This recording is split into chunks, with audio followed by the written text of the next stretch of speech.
ਬਿਲਕੁਲ ਬਗੈਰਤਾਂ ਦੀ ਕਬਰਾਂ ਤੇ ਮਲਾਣਾ ਦੀ ਕਬਰਾਂ ਤੇ ਕਦੀ ਦੀਵੇ ਨਹੀਂ ਬਲੇ। ਦੀਵੇ ਜਦੋਂ ਬੜੇ ਵਾਰਿਸ ਸਾਹਿਬ ਸਦਾ ਜਿਉਂਦੇ ਨੇ, ਜਿਨ੍ਹਾਂ ਕੀਤੀਆਂ ਨੇਕ ਕਮਾਈਆਂ ਨੇ, ਦੀਵੇ ਸਾਬਰਾਂ ਦੇ ਕਬਰਾਂ ਤੇ ਬਲੇ।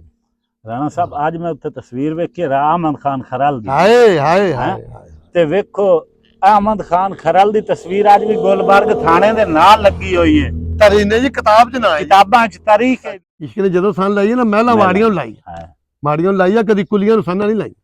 ਯਾਰ ਅਸੀਂ ਆਸ਼ਿਕ ਲੋਕ ਆ, ਫਕੀਰ ਲੋਕ ਆ, ਤੇ ਲੋਕਾਂ ਨੇ ਸਾਨੂੰ ਯਾਰ ਨਾ ਤੰਗ ਕਰੋ। ਤੇ ਆ ਜਿਹੜੀ ਬਾਤ ਹੈ ਨਾ ਦੁਨੀਆ ਦੀ ਇਧਰ ਉਧਰ ਰਿਜ਼ਕ ਦੀ ਗੱਡੀਆਂ, ਕੀ ਬਾਤ ਹੈ ਯਾਰ। ਲੋਕ ਪਤਾ ਨਹੀਂ ਗੱਡੀਆਂ ਤੇ ਪੈਸੇ ਨੂੰ ਕੀ ਸਮਝਦੇ। ਯਾਰ ਸਭ ਤੋਂ ਵੱਡਾ ਮੇਰਾ ਰੱਬ ਹੈ, ਜਦੋਂ ਮੇਰਾ ਅੱਲਾਹ ਕੁਰਾਨ 'ਚ ਫਰਮਾ ਰਿਹਾ ਕੁਲ ਮਾਲਿਕ ਕੁਲ ਮੁਲਕ, ਮੈਂ ਕੁਲ ਮੁਲਕਾਂ ਦਾ ਮਾਲਕ। ਇੰਨਾ ਗੱਲ ਕੁੱਲੇ ਸ਼ਾਨ ਕਦੀਰ, ਮੈਂ ਹਰ ਚੀਜ਼ ਤੇ ਕੁਦਰਤ ਰੱਖਣ ਵਾਲਾ ਮਾਲਕ। ਯਾਰ ਮੁਖਲੇ ਦੀ ਜੋਗਾ ਸਾਹਿਬ ਪਹਿਲੀ ਨਿਸ਼ਾਨੀ ਹੈ ਕੋਈ ਕੱਲਾ ਵਾ।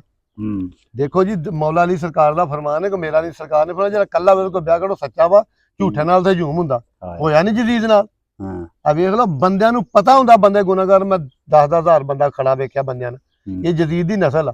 ਮੁਖਲਸ ਦੀ ਪਹਿਲੀ ਨਿਸ਼ਾਨੀ ਹੈ ਕੋਈ ਤਨਹਾ ਹੋਏਗਾ, ਉਹਨਾਂ ਨਾਲ ਬੰਦੇ ਘੱਟ ਹੋਣਗੇ, ਆਪਾਂ ਆਪਣੀ ਗਲਤੀ ਹੋਏ। ਅਲਹਮਦੁਲਿਲਾ ਕੋਈ ਬਾਤ ਨਹੀਂ। ਮੇਰੀ ਯਾਰ ਸੁਣ ਨਾ ਜੀ, ਰੱਬ ਤੋਂ ਕੋਈ ਵੱਡਾ ਹੋਏਗਾ ਤੇ ਮੁਖਾਲਫਤ ਕਰੇਗਾ ਨਾ। ਜੋਕਾ ਸਾਹਿਬ ਕੀ ਕਰੇਗਾ ਯਾਰ, ਸਾਰਾ ਮੁਲਕ ਵੀ ਖਿਲਾਫ ਹੋ ਜੇ, ਰੱਬ ਮੇਰੇ ਨਾਲ। ਰੱਬ ਤੋਂ ਵੱਡੀ ਤਾਕਤ ਕੋਈ ਨਹੀਂ। ਸਾਰੀ ਦੁਨੀਆ ਦੀ ਤਾਕਤ ਇਕੱਠੀ ਕਰ ਲਾ, ਪੀਰਾਂ ਗੌਸਾਂ ਅਬਦਾਲਾਂ ਦੀ ਕਰ ਲਾ, ਪਕੰਬਰਾਂ ਦੀ ਕਰ ਲਾ, ਰੱਬੇ ਕਾਬਾ ਦੀ ਕਸਮ, ਮੇਰੇ ਰੱਬ ਦੀ ਅੱਖ ਦੇ ਇਸ਼ਾਰੇ ਦਾ ਵੀ ਮੁੱਲ ਨਹੀਂ ਦੇ ਸਕਦੇ, ਭਾਰ ਨਹੀਂ ਚੱਲ ਸਕਦੇ। ਯਾਰ ਕੋਈ ਰੱਬ ਤੋਂ ਵੱਡਾ ਹੈਗਾ ਸਾਨੂੰ ਮੁਖਾਲਫਤ ਕਰੇਗਾ ਜੀ। ਸਾਡਾ ਦੁਸ਼ਮਣ ਤੋਂ ਹੀ ਬਣੂ ਯਾਰ, ਰੱਬ ਤੋਂ ਵੱਡਾ ਤਾਕਤ ਕਿਹਨੂੰ ਮੰਨੇਗਾ। ਅਸੀਂ ਉਸ ਰੱਬ ਨੂੰ ਮੰਨਦੇ ਜਿਹਨੇ ਪੈਦਾ ਕੀਤਾ, ਜਿਹਨੇ ਪੈਦਾ ਕੀਤਾ ਉਹਨੇ ਮੌਤ ਦੇਣੀ। ਨੱਕ ਨਕੇਲ ਹੱਥ ਬਲੋਚਾਂ ਜਿਨ ਚਲਾਵਣ ਨੂੰ ਚੱਲਣਾ, ਕੀ ਮਜਾਲ ਮੁਹੰਮਦ ਬਖਸ਼ਾ ਤੇ ਇੱਧਰ ਉੱਧਰ ਹਲਣਾ। ਨੱਕ ਨਕੇਲ ਹੱਥ ਬਲੋਚਾਂ ਜਿਨ ਚਲਾਵਣ ਨੂੰ ਚੱਲਣਾ, ਕੀ ਮਜਾਲ ਮੁਹੰਮਦ ਬਖਸ਼ਾ ਤੇ ਇੱਧਰ ਉੱਧਰ ਹਲਣਾ। ਸਾਈਂ ਦੀ ਗੱਲ ਹੈ, ਮੇਰੀ ਗੱਲ ਸੁਣ ਲਾ। ਮੈਂ ਨੀਵੀਂ ਤੇ ਮੇਰਾ ਮੁਰਸ਼ਿਦ ਉੱਚੀਆਂ ਉੱਡੀਆਂ ਜਿਹੜੀਆਂ ਸਾਈਆਂ ਆਪ ਉਡਾਈਆਂ, ਉਹੀ ਉੱਡੀਆਂ ਜਿਹੜੀਆਂ ਸਾਈਆਂ ਆਪ ਉਡਾਈਆਂ। ਦੁਨੀਆ ਕਦੀ ਨਹੀਂ ਮੁੜੀ। ਜਿਹੜਾ ਇਸ਼ਕ ਆ ਨਾ ਜੀ, ਇਸ਼ਕ ਨੇ ਕਿਹਾ ਨਾ ਜੀ, ਇਸ਼ਕ ਨੇ ਜਦੋਂ ਵੀ ਸੰਨ ਲਾਈਏ ਨਾ ਮਹਿਲਾਂ ਨੂੰ ਲਾਈਏ, ਕੁਲੀਆਂ ਨੂੰ ਕਦੀ ਸੰਨਾਂ ਨਹੀਂ ਲਾਈ। ਇਸ਼ਕ ਨੇ ਜਦੋਂ ਸੰਨ ਲਾਈਏ ਨਾ ਮਹਿਲਾਂ ਵਾੜੀਆਂ ਨੂੰ ਲਾਈ, ਮਾੜੀਆਂ ਨੂੰ ਲਾਈ ਆ, ਕਦੀ ਕੁਲੀਆਂ ਨੂੰ ਸੰਨਾਂ ਨਹੀਂ ਲਾਈ। ਯਾਰ ਅਸੀਂ ਆਸ਼ਿਕ ਲੋਕ ਆ, ਫਕੀਰ ਲੋਕ ਆ, ਤੇ ਲੋਕਾਂ ਨੇ ਸਾਨੂੰ ਯਾਰ ਨਾ ਤੰਗ ਕਰੋ। ਤੇ ਆ ਜਿਹੜੀ ਬਾਤ ਹੈ ਨਾ ਦੁਨੀਆ ਦੀ ਇਧਰ ਉਧਰ ਰਿਜ਼ਕ ਦੀ ਗੱਡੀਆਂ, ਕੀ ਬਾਤ ਹੈ ਯਾਰ। ਲੋਕ ਪਤਾ ਨਹੀਂ ਗੱਡੀਆਂ ਤੇ ਪੈਸੇ ਨੂੰ ਕੀ ਸਮਝਦੇ। ਯਾਰ ਸਭ ਤੋਂ ਵੱਡਾ ਮੇਰਾ ਰੱਬ ਹੈ, ਜਦੋਂ ਮੇਰਾ ਅੱਲਾਹ ਕੁਰਾਨ 'ਚ ਫਰਮਾ ਰਿਹਾ ਕੁਲ ਮਾਲਿਕ ਕੁਲ ਮੁਲਕ, ਮੈਂ ਕੁਲ ਮੁਲਕਾਂ ਦਾ ਮਾਲਕ। ਇੰਨਾ ਗੱਲ ਕੁੱਲੇ ਸ਼ਾਨ ਕਦੀਰ, ਮੈਂ ਹਰ ਚੀਜ਼ ਤੇ ਕੁਦਰਤ ਰੱਖਣ ਵਾਲਾ ਮਾਲਕ। ਤੇ ਯਾਰ ਫਿਰ ਸਾਨੂੰ ਹੋਣ ਦੀ ਕੀ ਲੋੜ। ਮੇਰਾ ਅੱਲਾਹ ਫਰਮਾਉਂਦਾ ਤੇਰੇ ਤੋਂ ਪਹਿਲੋਂ ਤੇਰੀ ਰੋਟੀ ਭੇਜ ਦਿੱਤੀ ਹੈ। ਬਜ਼ੁਰਗ ਸਦਾ ਕਰਦਾ ਫਿਰਦਾ ਇਹਨਾਂ ਤੇ ਇੱਕ ਬੱਚੀ ਆਟਾ ਲੈ ਕੇ ਆਈ ਤੇ ਉਹਨੇ ਉਹਦੇ ਹੱਥ ਲਾਤਾ। ਉਹਨੇ ਆਪਣੀ ਮਾਂ ਨੂੰ ਦੱਸਿਆ, ਉਹਨੇ ਉਹਨੂੰ ਗਾਲੀ ਗਲੋਚ ਕੀਤਾ। ਉਹਨੇ ਕਿਹਾ ਤੂੰ ਕਾਹਦਾ ਬਾਬਾ ਹੈ, ਤੈਨੂੰ ਨਹੀਂ ਪਤਾ। ਉਹਨੇ ਕਿਹਾ ਬੇਟਾ ਜੇ ਪਤਾ ਹੁੰਦਾ ਇੰਨੀ ਬੇਇੱਜ਼ਤੀ ਕਿਉਂ ਕਰਾਉਣੀ ਸੀ। ਉਹ ਬੀਬੀ ਸਿਆਣੀ ਸੀ ਬੱਚੀ ਦੀ ਮਾਂ। ਉਹਨੇ ਕਿਹਾ ਬਾਬਾ ਜੀ ਇਹ ਧੀ ਹੈ, ਇਹਦੀ ਵਿਆਹ ਸ਼ਾਦੀ ਕਰੂੰਗਾ, ਅੱਲਾ ਨੂੰ ਬੱਚਾ ਦੇਏਗਾ, ਇੱਥੋਂ ਦੁੱਧ ਪੀਵੇਗਾ। ਉਹਨੇ ਕਾਸਾ ਭੰਨਤਾ। ਉਹਨੇ ਕਿਹਾ ਉੱਲੂਗਾ ਬੱਚਾ ਆਇਆ ਨਹੀਂ, ਦੁੱਧ ਪਹਿਲੋਂ ਆ ਗਿਆ, ਐਵੇਂ ਧੱਕੇ ਖਾਣ ਡਿਆ। ਕੁਰਾਨ ਦੀ ਸਾਨੂੰ ਜੋਕਾ ਸਾਹਿਬ ਰੋਟੀ ਤੇ ਪਈ ਹੈ, ਨਜ਼ਰ ਨਹੀਂ ਆਉਂਦੀ। ਇਹ ਮਗਰ ਭੱਜਾ ਫਿਰਨ ਡਿਆ, ਇਹ ਨਜ਼ਰ ਨਹੀਂ ਆਉਂਦੀ। ਰੋਟੀ ਦੇ ਸਾਹਮਣੇ ਪਈ ਹੈ, ਇਹਨੂੰ ਯਕੀਨ ਨਹੀਂ ਨਾ ਰੱਬ ਤੇ, ਤੇ ਆਪਣੀ ਤੇਜ਼ੀ ਤੇ ਬੈਠਾ। ਸਰਕਾਰ ਨੇ ਨਾਲੇ ਫਰਮਾਇਆ ਪੁੱਤ ਬਹੁਤਾ ਨਹੀਂ ਮੰਗਣਾ। ਮੇਰੀ ਸ਼ਫਕਤ ਬਾਦ ਸਰਕਾਰ ਨੇ ਫਰਮਾਤਾ ਬੱਚਾ ਬਹੁਤਾ ਨਹੀਂ ਮੰਗਣਾ, ਬਸ ਗੱਲ ਖਤਮ ਹੋ ਗਈ।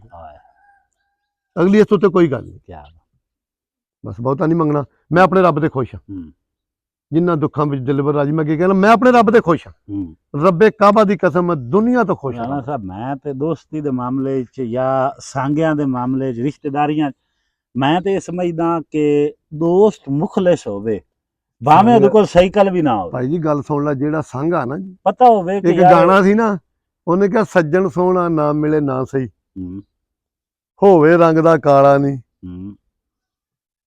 ਪਰ ਹੋਵੇ ਵਫਾਦਾਰ। ਸੱਜਣ ਸੋਹਣਾ ਨਾ ਮਿਲੇ ਨਾ ਸਹੀ, ਮਿਲੇ ਤੇ ਗੈਰਤ ਵਾਲਾ ਨਹੀਂ, ਭਾਵੇਂ ਹੋਵੇ ਰੰਗ ਦਾ ਕਾਲਾ ਨਹੀਂ। ਆਈ ਸਮਝ ਜੀ। ਸੱਜਣ ਸੋਹਣਾ ਨਾ ਮਿਲੇ ਨਾ ਸਹੀ, ਮਿਲੇ ਤੇ ਗੈਰਤ ਵਾਲਾ ਨਹੀਂ, ਪਰ ਹੋਵੇ ਰੰਗ ਦਾ ਕਾਲਾ। ਸੱਜਣ ਹੋਵੇ ਹਲਾਲ ਦਾ, ਕੀ ਆ ਭਾਰ ਹੁੰਦੇ ਫਿਰ ਬੰਦੇ। ਫਿਰ ਤਸਵੀਰਾਂ ਦੇ ਨਿਸ਼ਾਨ ਉਹਨਾਂ ਲੋਕਾਂ ਦੇ ਰਹਿ ਜਾਂਦੇ ਆ ਜਿਹੜੇ ਹਲਾਲ ਦੇ ਹੁੰਦੇ। ਸੁਣਦਾ ਪਿਆ, ਸਾਰੇ ਖਰਲਾਂ ਨੂੰ ਇੱਜ਼ਤ ਮਿਲੀ ਅਹਿਮਦ ਖਾਨ ਖਰਲ। ਵੇਖੋ ਜੀ, ਜਿੰਨਾ ਉਹਨਾਂ ਦੀਆਂ ਮੁਖਬਰੀਆਂ ਕੀਤੀਆਂ ਸਨ, ਉਹ ਮਰੱਬਿਆਂ ਦੇ ਮਾਲਕ ਨੇ, ਉਹ ਵੀ ਖਰਲੀ ਨੇ। ਉਹ ਗੱਲ ਸੁਣ ਲੈ, ਹੁਣ ਗੱਲ ਛੱਡੀ ਆ ਤੂੰ। ਜਿੰਨਾ ਅਹਿਮਦ ਖਾਨ ਦੀ ਮੁਖਬਰੀ ਕੀਤੀ ਨਾ, ਉਹ ਵੀ ਖਰਲੀ ਨੇ, ਮਰੱਬਿਆਂ ਦੇ ਮਾਲਕ ਬਣ ਗਏ ਨੇ। ਪਰ ਜਿੱਥੇ ਅਹਿਮਦ ਖਾਨ ਦਾ ਨਾਮ ਬੋਲਦਾ ਉੱਥੇ ਕਿਸੇ ਦਾ ਨਹੀਂ ਬੋਲਦਾ। ਅਹਿਮਦ ਖਾਨ ਰਾਠ ਹੋਇਆ ਜੀ, ਰਾਠ ਹੋਇਆ ਜੀ। ਅਹਿਮਦ ਖਾਨ ਲੜਿਆ ਅੰਗਰੇਜ਼ ਨਾਲ ਜੀ, ਰਾਠ ਬਣ ਕੇ ਲੜਿਆ ਜੀ ਅਹਿਮਦ ਖਾਨ। ਖਰਲ ਸਾਰੇ ਖਰਲਾਂ ਨੂੰ ਇੱਜ਼ਤ ਦੇ ਗਿਆ। ਮੈਂ ਕਰਦ ਕਰਾਂ ਜੀ, ਇੱਕ ਹੈ ਨਾ ਅਲਤਾਫ ਦਾ ਸ਼ੇਰ, ਆਂਦਾ ਕੋਈ ਮਰ ਕੇ ਕੌਮ ਦਾ ਨਾਂ ਕੱਢਦੇ ਨੇ, ਕੋਈ ਜੰਮਦੇ ਬੋੜਨ ਖਾਣ। ਅਹਿਮਦ ਖਾਨ ਬਿਲਕੁਲ। ਖਰਲ ਨਾਂ ਪੈਦਾ ਕੀਤਾ ਜਿਹਨੇ ਹੂੰ। ਖਰਨੀਕ ਦਾ ਜੀ ਦੱਸਿਆ ਉਹਨੇ ਰਾਵਾਂ ਨੂੰ ਰਾਹ ਕੌਣ ਨੇ ਹੂੰ, ਸਾਡੀ ਬਰਾਤ ਨੂੰ ਇੱਜ਼ਤ ਬਖਸ਼ੀ ਉਹਨੇ ਹੂੰ, ਖਰਲ ਰਾਹ ਸਾਡੇ ਹੀ ਹੈ ਨਾ ਜੀ ਜੀ ਜੀ ਲੇਕਿਨ ਅਹਿਮਦ ਖਾਨ ਖਰਲ ਤਾਰੀਖ ਚੌਥੀ ਕਿਤਾਬ 'ਚ ਨਾਂ ਲਿਖਾ ਗਿਆ ਹੂੰ, ਰਾਹ ਦੇ ਵਿੱਚ ਕਾਠੀ ਬਹਿਣੀਵਾਲ ਡੰਗਰ ਝਾੜਦੇ ਸੀ ਹੂੰ, ਇਹਨਾਂ ਉਸ ਅੰਗਰੇਜ਼ ਨੂੰ ਮਾਰਿਆ ਉਹਨਾਂ ਤੇ ਹਮਲਾ ਕੀਤਾ ਤੇ ਉਹ ਵੀ ਤਾਰੀਖ 'ਚ ਆ ਗਏ ਹੂੰ, ਉਹਨਾਂ ਨੇ ਇੰਨੀ ਸਪੋਰਟ ਕੀਤੀ ਉਹਦੇ ਵਿੱਚ ਉਹਨਾਂ ਦਾ ਵੀ ਨਾਂ ਕਿਤਾਬ 'ਚ ਆ ਗਿਆ ਹੂੰ, ਤੇ ਭਾਜੀ ਉਹ ਵੀ ਵਿੱਚ ਹੀ ਸਨ ਖਰਲੀ ਸਨ ਜਿਨ੍ਹਾਂ ਨੇ ਮੁਕਬਰੀਆਂ ਕੀਤੀਆਂ ਆਪਣੇ ਹੀ ਗਿਰਾਤੇ ਹਨ ਨਸ਼ੇ ਮਨ ਪੇ ਬਿਜਲੀਆਂ ਹੁਣ ਵੀ ਹੁੰਦਾ ਤੇ ਮਾਰੀ ਜਾਣਾ ਸੀ ਅਹਿਮਦ ਖਾਨ ਖਰਲ ਨੇ ਉਹਦੀ ਤੇ ਯਾਰ ਗੱਲ ਤੇ ਮਰ ਗਿਆ ਤੂੰ ਨਾ ਹਾਏ ਕੀ ਬਾਤ ਠੀਕ ਹੈ ਨਾ ਹਾਏ ਹਾਂ, ਗੱਲ ਤੇ ਮਰ ਗਿਆ ਮਰ ਤੇ ਜਾਣਾ ਹੀ ਤੂੰ ਹਾਂ।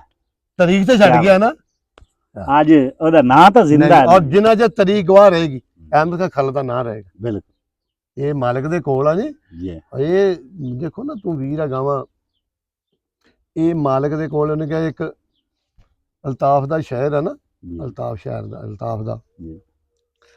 ਉਹਨੇ ਕਿਹਾ ਜਿਹੜੀ ਵਿਚਾਈ ਸਿਰ ਦੇ ਕੇ ਅਲਤਾਫ ਮੈਂ ਬਚਾਈਏ ਸਿਰ ਦੇ ਕੇ ਮੈਂ ਉਸ ਦਸਤਾਰ ਦਾ ਸਾਈਂ ਆ ਇਹ ਦਰਿਆ ਦੀ ਲੀਕ ਦਾ ਲੇਖਾ ਨਹੀਂ ਮਾਰ ਔਲਾਦ ਦਾ ਸਾਈਂ ਆ ਤੂੰ ਇੱਕ ਸ਼ਹਿਰ ਦਾ ਸ਼ਾਹ ਹੁਸੇ ਮੈਂ ਸਾਂਦਲ ਬਾਰ ਦਾ ਸਾਈਂ ਬਿਲਕੁਲ ਰਾਹ ਖਰਲ ਨਾ ਹੋਇਆ ਜੀ ਦੁੱਲੇ ਭੱਟੀ ਦਾ ਨਾਂ ਹੋਇਆ ਜੀ ਜੀ ਬਾਅਦ ਚ ਇੱਥੇ ਕਾਸ਼ੀ ਭੱਟੀ ਇੱਕ ਦੱਸਿਆ ਸਲਾਰ ਭੱਟੀਆਂ ਦਾ ਜੀ ਬਈ ਉਹ ਵੀ ਤਾਰੀਖ ਬਣਾ ਗਿਆ ਲੇਕਿਨ ਇਹ ਜਿਹੜੇ ਬੰਦੇ ਹੋਏ ਨਾ ਜੀ ਦੁੱਲਾ ਭੱਟੀ ਸਾਹਿਬ ਤੇ ਅਹਿਮਦ ਖਾਨ ਖਰਲ ਇਹ ਤਾਰੀਖ ਇਸ ਤਰ੍ਹਾਂ ਬਣਾ ਗਏ ਕਿ ਉਹਨਾਂ ਦੇ ਖਿਲਾਫ ਲੜਿਆ ਉਹ ਮੁਗਲਾਂ ਦੇ ਖਿਲਾਫ ਲੜਿਆ ਉਹ ਅੰਗਰੇਜ਼ ਦੇ ਖਿਲਾਫ ਲੜਿਆ ਹੱਕ ਤੇ ਲੜੇ ਆ ਇਹਨਾਂ ਦੀਆਂ ਫਿਰ ਸ਼ਰੀਕੇ ਦੀਆਂ ਦੁਸ਼ਮਣੀਆਂ ਸੀ ਇਹਨਾਂ ਲੋਕਾਂ ਦਾ ਵੀ ਨਾਂ ਰਾਠਾ ਜਾਉਂਦਾ ਲੇਕਿਨ ਬਾਤ ਹੈਗੀ ਇਹਨਾਂ ਦੀਆਂ ਆਪਣੀਆਂ ਦੁਸ਼ਮਣੀਆਂ ਸਨ ਉਹ ਲੜਿਆ ਇੱਕ ਸਲਾਮ ਦੇ ਵਿੱਚ ਅਹਿਮਦ ਖਾਨ ਖਰਲ ਜਿਹੜਾ ਅੰਗਰੇਜ਼ ਨੂੰ ਜਹਾਦ ਕੀਤਾ ਉਹਨੇ ਕਿਉਂਕਿ ਇੱਕ ਬੰਦਾ ਬਾਹਰ ਚੱਲਾ ਨਾ ਤਾਂ ਉਹਨੂੰ ਕਿਸੇ ਨੇ ਪੁੱਛਿਆ ਵੀ ਕਿੱਥੇ ਚੱਲਾ ਹੈ ਉਹਨੇ ਆਖਿਆ ਜੀ ਮੈਂ ਬਾਹਰ ਜਾ ਰਿਹਾ ਵਾਂ ਦੂਸਰੇ ਮੁਲਕ ਰੋਜ਼ੀ ਕਮਾਉਣ ਸਾਹਬਾਂ ਨੇ ਆਖਿਆ ਯਾਰ ਕਾਸ਼ ਤੂੰ ਕਿਤੇ ਜਹਾਦ ਵਾਸਤੇ ਜਾਂਦਾ ਤੇ ਠੀਕ ਹੈ ਨਾ ਕਿਤੇ ਜਹਾਦ ਵਾਸਤੇ ਜਾਂਦਾ ਉਹਨਾਂ ਨੇ ਨਬੀ ਪਾਕ ਸੱਲੱਲਾਹੁ ਅਲੈहि ਵਸੱਲਮ ਅਰਜ਼ ਕੀਤੀ ਵੀ ਉਹ ਬੰਦਾ ਬਾਹਰ ਜਾ ਰਿਹਾ ਆਖਾ ਜੇ ਜਹਾਦ ਵਾਸਤੇ ਜਾਂਦਾ ਤੇ ਨਬੀ ਪਾਕ ਨੇ ਫਰਮਾਇਆ ਜੇ ਬੱਚੇ ਰੋਜ਼ੀ ਵਾਸਤੇ ਚਲਾ ਤੇ ਇਹ ਵੀ ਜਹਾਦ